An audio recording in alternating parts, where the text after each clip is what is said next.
ಶಿಷ್ಯ, ಕಾರ್ಯಕರ್ತ, ಪದಾಧಿಕಾರಿ ಅಂತ ಮುಂದಿನ ಹೆಜ್ಜೆಗಳು. ಶಿಷ್ಯ ಯಾರು ಅಂತ ಎಲ್ಲ ತಿಳ್ಕೊಳ್ಬೇಕು. ಇದನ್ನು ನಾವು ಹೊಸದಾಗಿ ಏನಾದ್ರು ವ್ಯಾಖ್ಯಾನ ಕೊಡೋದಕ್ಕೆ ಅರ್ಥ ಇಲ್ಲ, ಇರೋ ವ್ಯಾಖ್ಯಾನವನ್ನೇ ಗಮನಿಸೋಣ ಅಂತ. ಈ ಶಿಷ್ಯ ಶಬ್ದ ಶಾಸು ಅನುಶಿಷ್ಟವು ಎಂಬ ಧಾತುವಿಂದ ಬಂದಿದೆ. ಶಿಷ್ಯ ಶಬ್ದದ ಮೂಲ ಧಾತು ಇದೆಯಲ್ಲ, ಶಾಸ ಧಾತು, ಈ ಶಾಸನ ತಂತ್ರ ಇದೆಯಲ್ಲ, ಅದಕ್ಕೂ ತುಂಬ ಸಂಬಂಧ ಇದೆ. ಶಾಸನ ಶಬ್ದ ಯಾವ ಧಾತುವಿಂದ ಬಂದಿದೆಯೋ ಶಿಷ್ಯ ಶಬ್ದ ಅದೇ ಧಾತುವಿನಿಂದ ಬಂದಿದೆ. ಶಿಷ್ಯ ಅಂದರೆ ಶಾಸನಕ್ಕೆ ಒಳಪಡುವವನು, ಅನುಶಾಸನಕ್ಕೆ ಒಳಪಡುವವನು.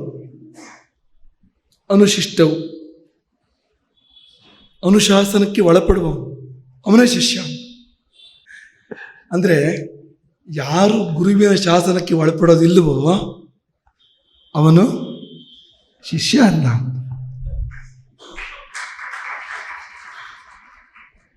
ಶಾಸ್ತ್ರೀಯ ಪರಿಭಾಷೆ. ನೀವು ಶಿಷ್ಯ ಆಗದೆ ಇರೋಕ್ಕೆ ಏನೂ ಕಷ್ಟಪಡೋದೇ ಬೇಡ. ಗುರುವಾಕ್ಯವನ್ನು ಉಲ್ಲಂಘನೆ ಮಾಡ್ತಾನೆ ಅಂತಂದರೆ, ಗುರುವಾಕ್ಯವನ್ನು ಪಾಲನೆ ಮಾಡೋದಿಲ್ಲ ಅಂದ್ರೆ ಅವನೇ ಅಶಿಷ್ಯ ಅಂತ. ಶಿಷ್ಯ ಅಲ್ಲ ಅವನು. ಎಲ್ಲಿಯವರೆಗೆ ಶಾಸನಕ್ಕೆ ಒಳಪಡ್ತಾ ಇರ್ತಾನೋ, ಎಲ್ಲಿವರೆಗೆ ಆಜ್ಞೆಯನ್ನು ಪಾಲನೆ ಮಾಡ್ತಾ ಇರ್ತಾನೋ ಅಲ್ಲಿವರೆಗೆ ಒಂದು ಶಿಷ್ಯ ಅಂತ ಅನ್ಸ್ಕೊಡ್ತಾನೆ. ಶಾಸನ ಭಗವಂತನದು, ಅನುಶಾಸನ ಗುರುವಿನದ್ದು. ಈಗ ಗುರು ಏನೇನೋ ಶಾಸನ ಮಾಡ್ತಾನೆ ಅಂತೇನಿಲ್ಲ. ಈ ಮನಸ್ಸಿಗೆ ಬಂದಾಗ ಶಾಸನ, ಈಗ ಉದಾಹರಣೆಗೆ ಸರ್ವಾಧಿಕಾರಿಗಳಿರ್ತಾರೆ, ಪ್ರಪಂಚದಲ್ಲಿ ಕಾಣ್ತೇವೆ ನಾವು ಅಂಥವ್ರನ್ನ.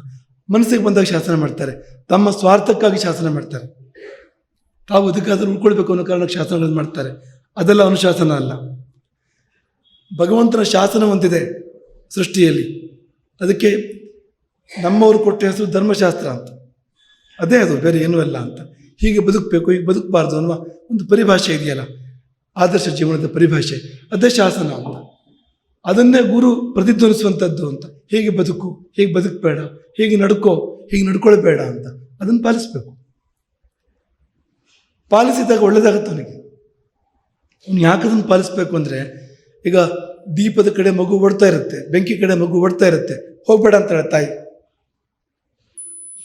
ಪಾಲಿಸ್ಬೇಕು ಮಗು ಅದನ್ನು ಅಂತ. ಯಾಕೆ ಪಾಲಿಸ್ಬೇಕು ಅಂದರೆ ಮಗುವಿನ ಹಿತ ಇದೆ ಅದರಲ್ಲಿ ಅಂತ. ಸುಟ್ಟೋಗುತ್ತೆ ಕೈ ಇಲ್ಲದೆ ಇದ್ರೆ, ಆ ಮಗು ಮುಂದುವರೆದ್ರೆ ಅಂತ. ಹೀಗೆ ಇರುತ್ತೆ ಅವು ಅಂತ, ಅನುಶಾಸನಗಳು ಅಂತ. ಅವುಗಳನ್ನು ಪಾಲನೆ ಮಾಡದೇ ಇದ್ದಾಗ ಅವನು ಶಿಷ್ಯತ್ವವನ್ನು ಕಳ್ಕೊಳ್ತಾನೆ, ತನ್ನ ಅಸ್ತಿತ್ವವನ್ನು ಅವನು ಕಳ್ಕೊಳ್ತಾನೆ. ಹಾಗಾಗಿ ತುಂಬ ಮೂಲಭೂತವಾಗಿರ್ತಕ್ಕಂಥದ್ದು ಇದು ಯಾವುದು, ಆ ಶಾಸನಕ್ಕೆ ಒಳಪಡ್ತಕ್ಕಂಥದ್ದು, ಸಂವಿಧಾನಕ್ಕೆ ಒಳಪಡುವಂಥದ್ದು, ಆ ಒಂದು ವ್ಯವಸ್ಥೆಗೆ ಒಳಪಡ್ತಕ್ಕಂಥದ್ದು, ಒಪ್ಪಿಕೊಳ್ಳುವಂಥದ್ದು, ಮನಸಾರೆ ಪೀಠವನ್ನು ಒಪ್ಪಿಕೊಳ್ಳುವಂಥದ್ದು. ಅದಕ್ಕೆ ಪರಂಪರೆಯಲ್ಲಿ ಅಪ್ಪಣೆ ಅನ್ನೋ ಶಬ್ದ ತುಂಬ ಬಳಕೆ ಆಗುತ್ತೆ. ಅಪ್ಪಣೆ ಅನ್ನೋ ಶಬ್ದ ತುಂಬ ಬಳಕೆ ಆಗುತ್ತೆ. ಎಲ್ಲ ಆಶೀರ್ವಚನಗಳ ಕೊನೆಯಲ್ಲಿ ಪರಂಪರೆಯಿಂದ ಅಪ್ಪಣೆಯಾಗ್ತದೆ ಎಂದು ಆ ರೀತಿ ಹೇಳ್ತಕ್ಕಂಥ ಪದ್ಧತಿ ಇದೆ. ಯಾಕೆಂದರೆ ಬರೀ ಮಾತಲ್ಲ ಅದು ಅಂತ, ಅದೊಂದು ಅಪ್ಪಣೆ ಅದು ಅಂತ, ಆಜ್ಞೆ ಅದು ಅಂತ. ಶಿಷ್ಯ ಅದನ್ನು ಪಾಲಿಸಬೇಕು ಅಂತ. ಅದು ಮತ್ತು ಪ್ರತಿ ಪ್ರಶ್ನೆ ಇಲ್ಲ ಅದಕ್ಕೆ, ಅಥವಾ ಅದನ್ನು ಸವಾಲು ಅಂದರೆ ಅದ್ಮೇಲೆ ಅದನ್ನು ಮಾಡೋದಿಲ್ಲ ಅನ್ನೋ ಥರ ಆ ಪ್ರಶ್ನೆ ಇಲ್ಲ ಅಂತ, ಆ ವಿಷಯವೇ ಇಲ್ಲ ಅಂತ. ಹಾಗೆ ಅಪ್ಪಣೆ ಆಗ್ತದೆ ಅನ್ನೋ ಥರ ಇರ್ತಕ್ಕಂಥದ್ದು ಅಂತ. ಮಠದ ವ್ಯವಸ್ಥೆ ಹಾಗೆ ಅಂತ. ಈ ಅಪ್ಪಣೆ ಶಬ್ದ ಅರ್ಪಣೆ ಶಬ್ದದಿಂದ ಬಂದಿದೆ. ಅಪ್ಪಣೆ ಯಾರಿಗೆ ಮಾಡ್ಬೋದು ಅಂದರೆ, ಯಾರು ಅರ್ಪಣೆ ಮಾಡ್ಕೊಂಡಿರ್ತಾನೋ ತನ್ನನ್ನು ತಾನು ಅವನಿಗೆ ಅಪ್ಪಣೆ ಮಾಡ್ಬೋದು. ಇದ್ರ ಅಪ್ಪಣೆ ಮಾಡೋದು ಹೇಗೆ ಕೇಳಬೇಕಲ್ಲ. ಯಾರು ಕೇಳಬೇಕು ಅಂದರೆ, ಯಾರು ಅರ್ಪಣೆ ಮಾಡ್ಕೊಂಡಿರ್ತಾನೋ ಅವನು ಕೇಳ್ತಾನೆ, ಕೇಳ್ತಾನೋ ಅವನು ಅಂತ. ಅವನು ಶಿಷ್ಯ. ಮುಂದಿನ ಹೆಜ್ಜೆಗಳು ಕಾರ್ಯಕರ್ತ, ಪದಾಧಿಕಾರಿ ಎನ್ನುವಂಥದ್ದು. ಅವನು ಶಿಷ್ಯನಾಗಿ ಫಲಾನುಭವಿಯಾಗಿ ಉಳಿಯಿದೆ. ಏನೇನು ಕಾರ್ಯಗಳಿದೆ, ಗುರು ಕಾರ್ಯಗಳು, ಸಮಾಜ ಕಾರ್ಯಗಳು, ಲೋಕಹಿತ ಕಾರ್ಯಗಳು ಹೋಗಿ ಭಾಗಿಯಾಗ್ತಾನೆ. ಅವನು ಗುರುವಿಂದ ಪ್ರೇರಿತನಾಗ್ತಾನೆ. ಅವನು ತನ್ನ ಆತ್ಮದಿಂದ ಪ್ರೇರಿತನಾಗ್ತಾನೆ. ಒಂದು ಗಾಳಿ, ಒಂದು ದಿವ್ಯ ಭಾಷೆ ಸಂಚಾರ ಮಾಡ್ತದೆ ಅವನಲ್ಲಿ. ಅದು ಪ್ರೇರಣೆ ಕೊಡ್ತದೆ ಅವನಿಗೆ, ಹೋಗು ಮಾಡು ಅಂತ. ಹಾಗೆ ತಾನೇ ಬಂದವರು ನೀವೆಲ್ಲರೂ ಕೂಡ ಒತ್ತಾಯದಿಂದ ಬಂದಿದ್ದಾರೆ ಯಾರಾದರೂ ಅಂತ. ಪ್ರೇರಣೆ ಒಂದು ಅಂತ, ಮಾಡಬೇಕು ಅಂತ ಅನಿಸುವಂಥದ್ದು ಅಂತ. ಅವನು ಕಾರ್ಯಕರ್ತನಾಗ್ತಾನೆ, ಒಂದು ಹೆಜ್ಜೆ ಮುಂದಕ್ಕೆ ಹೋಗ್ತಾನೆ ಅವನು. ಪದಾಧಿಕಾರಿ ಅಂದರೆ ಹೊಣೆಯನ್ನು ಹೊರ್ತಾನೆ. ಒಂದಿಷ್ಟು ಭಾಗ ಕಾರ್ಯಗಳ ಸಮೂಹ, ಒಂದೇ ಕಾರ್ಯ ಅಲ್ಲ ಅದು. ಆ ಕಾರ್ಯಗಳ ಸಮೂಹವನ್ನು ಇದಿಷ್ಟು ನಾನು ನೋಡ್ಕೊಳ್ತೇನೆ, ಇದಿಷ್ಟು ಸರಿ ನಡೆಯುವಂಥದ್ದು ನನಗೆ ಸಂತಿದ್ದು ಅಂತ. ಅವನು ಪದಾಧಿಕಾರಿ ಆಗ್ತಾನೆ ಆಗ ಅಂತ. ಮುಂದಿನ ಹಂತಗಳು ಕಂಬಳಿ ಹುಳಿವಿಂದ ಚಿಟ್ಟೆವರೆಗೆ ಇದ್ದ ಹಾಗೆ ಮುಂದಿನ ಹಂತಗಳು ಅಂತ. ಅಲ್ಲ, ಇಂಥ ವ್ಯಕ್ತಿಗೆ ಇಂಥದ್ದೇ ಪದಾಧಿಕಾರ, ಇಂಥದ್ದೇ ಅಧಿಕಾರ ಅಂತ ಯಾವ ಮಾನದಂಡದ ಮೂಲಕ ನಿರ್ಧಾರ ಮಾಡಲಾಗುತ್ತೆ ಅಂತ? ಅದೆಲ್ಲ ಕಣ್ಣು ಕಿವಿ ಮೂಗು ಇದ್ದಾಗೆ ಅಂತ. ಕಣ್ಣಿಗೆ ನೋಡೋ ಕೆಲಸ ಯಾಕೆ ಕೊಟ್ಟಿದ್ದಾರೆ? ಅದ್ರ ವ್ಯವಸ್ಥೆ ಆಗಿದೆ ಅಂತ. ನೋಡೋಕೆ ಏನು ಬೇಕೋ ಅಂತ ಎಲ್ಲ ಸಂಗತಿಗಳು ಅದರಲ್ಲಿದ್ದಾವೆ ಅಂತ ಆ ಕೆಲಸ ಕೊಟ್ಟರು. ಮೂಗಿಗೆ ಆ ಕೆಲಸ ಯಾಕೆ ಕೊಟ್ಟರು ಅಂದರೆ ರಚನೆ ಆಗಿದೆ ಅಂತ. ಹಾಗೆ ಮನುಷ್ಯರಲ್ಲಿ ಕೂಡ ಅಥವಾ ಶಿಷ್ಯರಲ್ಲಿ ಕಾರ್ಯಕರ್ತರಲ್ಲಿ ಕೂಡ ಒಂದಷ್ಟು ಯೋಗ್ಯತೆಗಳಿರ್ತವೆ.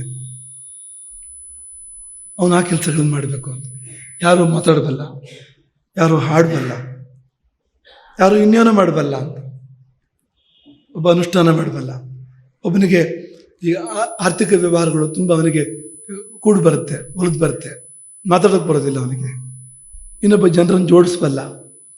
ಅವರವರ ಯೋಗ್ಯತೆಗಳು ಅದ್ರ ಜೊತೆಗೆ ಹುಟ್ಟಿರ್ತಾರೆ ಅವರು ಅಂತ. ಹುಟ್ಟಬೇಕಾದ್ರೆ ಆ ರೀತಿ ಹುಟ್ಟಿರ್ತಾರೆ ಅವರು ಅಂತ. ಅವ್ರು ಬೆಳೆದು ನಿಂತಾಗ ಅವ್ರಲ್ಲಿ ಗೋಚರ ಆಗುತ್ತೆ ಅದು ಅಂತ. ಸೂಕ್ಷ್ಮವಾಗಿ ಅದನ್ನು ಗಮನಿಸಿ ತಕ್ಕ ಕಾರ್ಯವನ್ನು ಕೊಡಬೇಕಾಗುತ್ತೆ ಅವರಿಗೆ ಅಂತ. ಕಿವಿ ಮಗು ಕಣ್ಣಿಗೆ ಇದ್ದಾಗೇನೆ ಅಂತ. ಅಲ್ಲಿ ತುಂಬ ಕೆಲಸ ಇದೆ ಅಂತ. ಅಂದರೆ ನಾವು ಸೂಕ್ಷ್ಮವಾಗಿ ಗುರುತಿಸಿ ಗಮನಿಸಿ ಇವನಿಗೆ ಈ ಶಕ್ತಿ ಇದೆ, ಇವನಿಗೆ ಈ ಯೋಗ್ಯತೆ ಇದೆ, ಆ ಕೆಲಸ ಅವ್ರಿಗೆ ಕೊಡಬೇಕಾಗತ್ತೆ.